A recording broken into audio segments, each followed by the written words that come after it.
পালাবদলের পরেও আক্রান্ত বিজেপি কর্মী তৃণমূল নেতার অনুগামীদের বিরুদ্ধে বন্দুকের বাট দিয়ে মারধরের অভিযোগ জাহাঙ্গীর খানের ঘনিষ্ঠ বজবজের পূজালীর তৃণমূলের যুবনেতা মাহফুজুর রহমানকে পূজালী থানার পুলিশ গ্রেপ্তার করতে যায়। সেই সময় রাস্তা দিয়ে আসছিলেন স্থানীয় বিজেপি কর্মী শেখ আসলাম এবং তার সঙ্গী শেখ রাজ। শেখ আসলাম এবং তার সঙ্গী দুজনে দুটি আলাদা বাইকে ছিলেন। সেই সময় আসলামের সঙ্গী বিকট শব্দ শুনতে পান। এরপর পিছনে তাকিয়ে তিনি দেখেন আসলামকে বেধড়ক মারধর করছে। আজকে যেটা হয়েছিল খুবই দুঃখজনক ঘটনা। রাজ্যে পালাবদল হয়েছে, আমরা ভেবেছি পশ্চিমবঙ্গে শান্তি ফিরে এসেছে, কিন্তু আমাদের পূজালী এখনও অশান্ত। তার কারণ আমাদের পূজালীতে যে সমস্ত তৃণমূলী সমাজবিরোধীরা, যারা সমাজবিরোধী তৈরির কারখানা ছিল, তারা এখনও পর্যন্ত ঘুরে বেড়াচ্ছে বহাল তবিয়তে।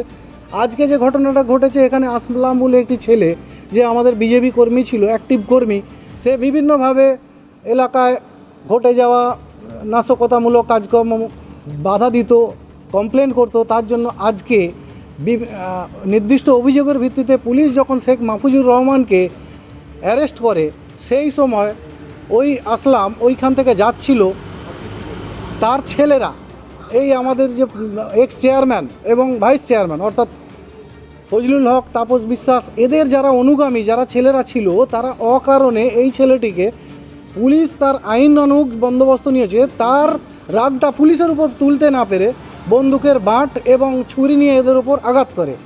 বর্তমানে আসলামের যা অবস্থা আছে, সে বজবজ হসপিটালে ভর্তি রয়েছে। আমরা এই রাত্রি 1টা-1.5টার সময় সবাই এত ভিড় করে এসেছি, সেই মানুষটি এখনও কথা বলতে পারছে না। এই মানুষটি যে কোনো সময় প্রাণহানি হতে পারত। আসলামের সঙ্গী তাকে বাঁচাতে গেলে তাকেও মারধর করা হয়, বন্দুকের বাট দিয়ে মারা হয় বলে অভিযোগ। ঘটনাস্থল থেকে রক্তাক্ত অবস্থায় শেখ আসলামকে উদ্ধার করে হাসপাতালে নিয়ে যাওয়া হয়। বর্তমানে হাসপাতালে চিকিৎসাধীন রয়েছেন শেখ আসলাম। তার সঙ্গীরও হাতে এবং পিঠে চোট হয়, তবে তাকে প্রাথমিক চিকিৎসার পর ছেড়ে দেওয়া হয়। নির্দিষ্ট অভিযোগের ভিত্তিতে পুলিশ গ্রেপ্তার করতে যায় তৃণমূল নেতা মাহফুজুর রহমানকে। পুলিশের ওপর রাগ না উগরাতে পেরে রাস্তায় শেখ আসলামকে দেখতে পেয়ে মাহফুজুর রহমানের অনুগামীরা মারধর করে বলে অভিযোগ।